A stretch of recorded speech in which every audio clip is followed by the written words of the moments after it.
Amigos televidentes, recibimos a nuestro siguiente invitado, el ingeniero Fernando Benalcázar. Él es viceministro de Minas, con quien dialogaremos en los siguientes minutos a propósito de la coyuntura de la situación minera en el país. En los últimos días se ha conocido que ya comenzamos o por lo menos las empresas mineras, sobre todo en la explotación de cobre, han comenzado ya a exportar el producto, a sacarlo del país.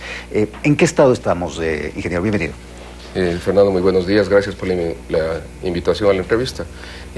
Sí, el fin de semana pasado se concreta la primera exportación de la minería a gran escala, específicamente de la mina Fruta del Norte. Esta es una primera exportación de oro. No quiero contradecir, solo aclarar.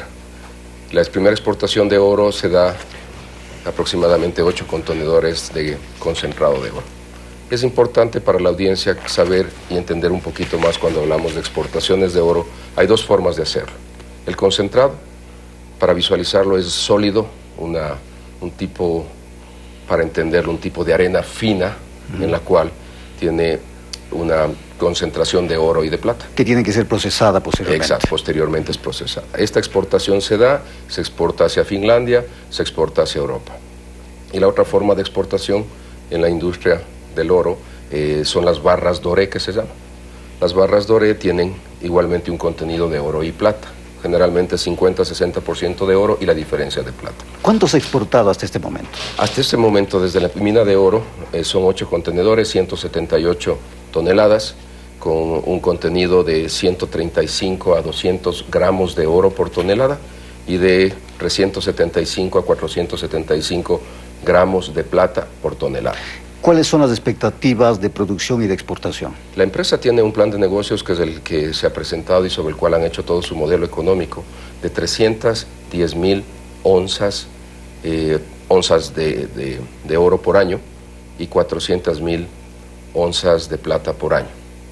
Entonces, para tener una idea, una onza Troy tiene 31.7 gramos, para que la gente pueda visualizar y unir lo que hablé de gramos de concentración y onzas. Eso es la planificación y eso es una proyección de exportaciones durante 15 años. La gente dirá, sí, todo esto suena muy bien, pero ¿cuánto va a recibir el Ecuador con estas exportaciones? Con esta producción y con esta exportación. Correcto, sí. Es una pregunta completamente válida. Aproximadamente la empresa Fruta del Norte a lo largo de esos 15 años va a exportar 7.800 millones de dólares, 7.800 millones de dólares. De esos, al Estado ecuatoriano, por tema de regalías, por tema de impuesto a la renta, por tema de IVA, de ISD, de utilidades, le queda 1.961 millones de dólares en esos 15 años, lo cual nos da aproximadamente una relación de 131 millones de dólares año. Entonces, otra pregunta que siempre surge es, ¿y la empresa se lleva todo? ¿Y dónde está la gran diferencia? Sí, eso es lo que le iba a decir. Claro, o sea, debería quedar por lo menos la mitad para el Ecuador. El contrato firma y establece 100% consistente con la Constitución de la República del Ecuador, el artículo 408, exactamente esa premisa. Los beneficios que recibe del Estado jamás pueden ser inferiores a los que recibe la empresa. En este caso, el contrato establece 50-50. Es decir, la empresa jamás podría recibir más allá de los 1.961 que el Estado va a recibir. Eso es una proyección al día de hoy. A lo largo de los años, ¿podría haber una diferencia por la variación de los precios del mercado? Eventualmente sí. Y la Constitución es muy clara en decir que jamás podría darse esa diferencia, entonces se hace una reliquidación formal de manera periódica. Ahora, esto en el caso del oro. ¿Qué pasa en el caso del cobre? Porque yo había mencionado, de pronto tuve un lapsus, que ya se comenzó a exportar cobre. No creo que fue un lapsus, yo creo que es simplemente falta de información final. La empresa, en julio 18, la empresa Ecuacorriente arranca ya su proceso de producción. La empresa ha acumulado al momento 9.275 toneladas de concentrado de cobre. Aquí para la audiencia, ese concentrado tiene principalmente cobre, es el mineral principal, y tiene minerales secundarios de oro y plata. Es decir, ese cobre está en bruto, como se dice. No, es igualito. Mezclado. Para visualizar, es la misma arena fina solo que el componente principal es diferente. Y discúlpeme que use el término arena fina, pero es la mejor forma de visualizar para la gente que no está en el medio. Entonces, ellos han acumulado esta cantidad, casi 10.000, tienen en stock al día de ayer, un dato que lo pedí precisamente para esta entrevista, de 45.000 toneladas en planta.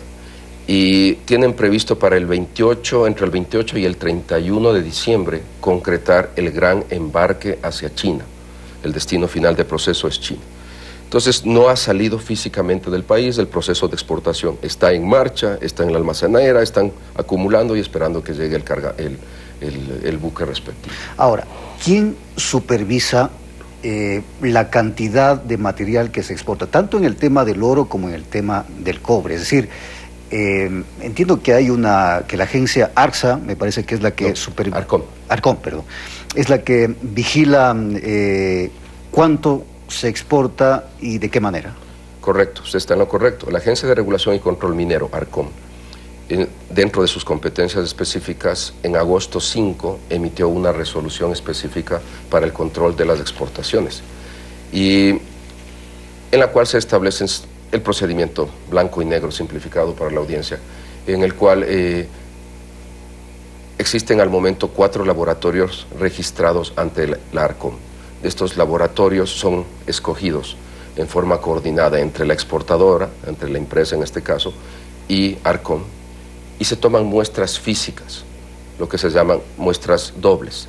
De la misma muestra, la mitad se lleva el laboratorio y la mitad queda guardada en caso de que haya alguna discrepancia. Y luego tienen que coincidir, obviamente, el tema de las muestras. Las muestras tomadas aquí son un requisito de la exportación, porque el importador en el destino va a hacer el mismo proceso de muestreo y tiene que haber similitud. Jamás van a ser exactamente iguales por razones sencillas, humedad, la forma del muestreo, la manipulación humana que existe para tomar la muestra, pero la diferencia generalmente es mínima y eso lleva a una reliquidación al final. Cuando se hace la exportación, se emite una primera factura sobre la cual se pagan las regalías y los impuestos al Ecuador. Pero al darse la reliquidación, o se genera una nota de crédito porque hubo más concentrado, o si hubiese una diferencia, se reliquida y se genera una nota de crédito. Ahora, le voy a hacer una pregunta que creo que es muy simple, que la gente se la hace. ¿Cuándo comenzará a recibir ese dinero el Ecuador? Desde el primer momento. El mismo momento, le doy un ejemplo, estas 8 toneladas que salieron. La factura, por dar un número, haciendo los cálculos, está en el rango de $2 millones por esas 8 toneladas, por esos 8 contenedores que se fueron. Los 8 contenedores generaron esa factura de 2 millones, automáticamente el 5% es la regalía, es una liquidación en ese instante. El pago del IVA, el IVA de impuestos, todo es en el momento que se emite el certificado respectivo. Ahora, y eso se va acumulando. Están en marcha estos 2 proyectos, Proyecto Mirador, Fruta del Norte, pero ¿qué pasa con otros proyectos donde hay oposición minera? Y quiero referirme a aquellos que se encuentran en la provincia de La Suay a propósito de estas corrientes antimineras encabezadas por Yacu Pérez, por el prefecto de La Suay. La provincia de La Suay tiene una virtud, es privilegiada en el tema del oro. Yo creo que hay que partir del principio estadístico real más importante. El 49% de la producción de oro del Ecuador, con números reales a la fecha, es proveniente de la provincia de La Suay. Y el 36% de la provincia de El Oro. Solo esas 2 provincias generan el 85% del oro exportado bajo el esquema de pequeña minería, y el 15% de varias otras provincias. Ahora, con la incorporación de Fruta del Norte, que es un jugador muy importante en la provincia de Zamora Chinchipe, y que era una diferencia porque es minería a gran escala, le decía 310.000 onzas año versus 284.000, que es lo que ha producido al 2018 toda la minería del país. Pero ¿cuál es la salida que tiene frente a estas corrientes antimineras? En Azuay hay 2 proyectos claves. Río Blanco, que de alguna manera ha sido el proyecto insignia de oposición, se encuentra al momento suspendido bajo 2 resoluciones judiciales, y nosotros estamos desde el Ministerio trabajando, hemos presentado a la Corte Constitucional una ponencia en la cual buscamos reactivar el proyecto. Dicha ponencia ha sido ya calificada a favor del Ministerio, lo cual es un muy buen indicador, con la posibilidad, obviamente, que cuando se dé la audiencia se nos diga ratificamos lo actuado judicialmente, lo cual sería muy peligroso para el país en cuanto a los inversionistas aplicasen su derecho a un reclamo, a un arbitraje internacional. O la otra es, ustedes tienen razón, el proyecto se reactiva. Y el otro proyecto es Loma Larga, que también es otra bandera interesante porque está en donde se dio la consulta de Girón y se pronunció que no a la minería. Estos proyectos tienen un impacto negativo para la industria minera y para la economía del país, pero más allá de la economía del país es el impacto que también generan en la economía local y en las oportunidades de empleo que se dejan de dar. Tomemos un ejemplo, Río Blanco tenía 196 empleados. Hasta mayo del año pasado se quedaron con, cuando se cerró el proyecto, se quedaron con 50, 60 empleados. El día de hoy tienen 5. Se nos acabó el tiempo, quedan algunos temas en carpeta con el ingeniero Fernando de Benalcázar, viceministro de Minas. Vamos a hacer una pausa y tenemos más información en Telegrama Noticias. No se vayan.